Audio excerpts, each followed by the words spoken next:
Okay, so here we have a Vespoli 4 for Ocean City. I just wanted to run down this thing, take a quick assessment video. It's pretty straightforward what we're doing. It sounds like we're just gonna clean the hull up. And you mentioned some leaking in the fin box. So right here, center screen, you can see a little compression right there, and a little to the left of that is a little paint chip. Nothing to be concerned about. So the boat's a little yellow, but again, that'll come off no problem with the buffing. It's pretty normal wear and tear. You see a little paint chip right there, center screen. For a club boat, high school team, and they row in brackish salt water. Another paint chip there, center screen. Similar there.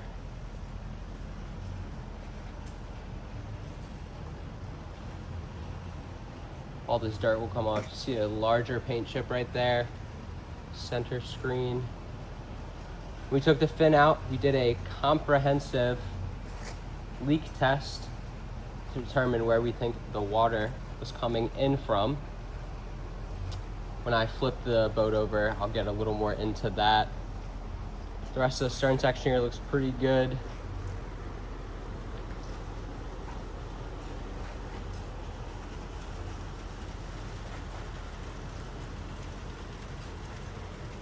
See another little paint chip there right above the Vespoli logo. And another little chip there and there. But again, very normal wear and tear for a club shell. See a little deeper scratch there. And right there on the gunnel, it's actually from the wrenches. So that scratch is from.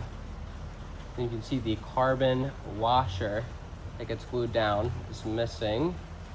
And right above the VHP, a little compression. Again, nothing to be concerned about.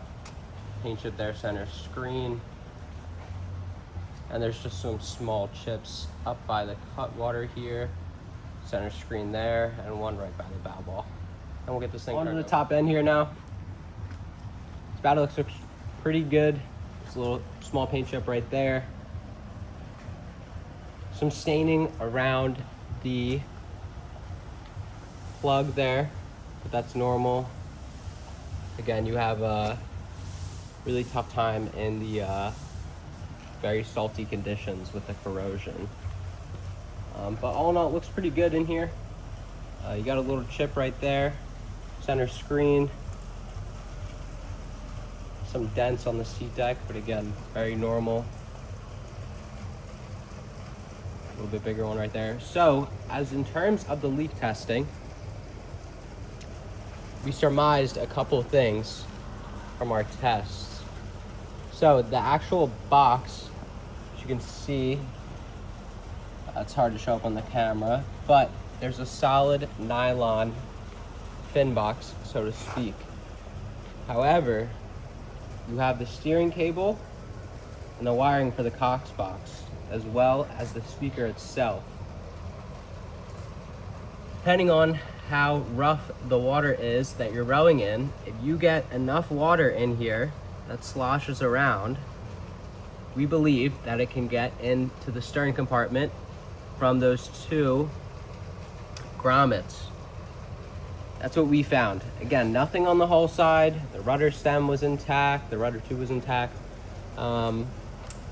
And also we thought perhaps these screws and inspection port. There's not a O-ring on there, which would help keep the water out. And again, the corroded fasteners might not be helping our case. However, that was our findings. And on the rest of the stern deck here, just a little dirty, but that'll all clean up. You got a little chewed up stern tip there, but nothing we can't handle. And that's that.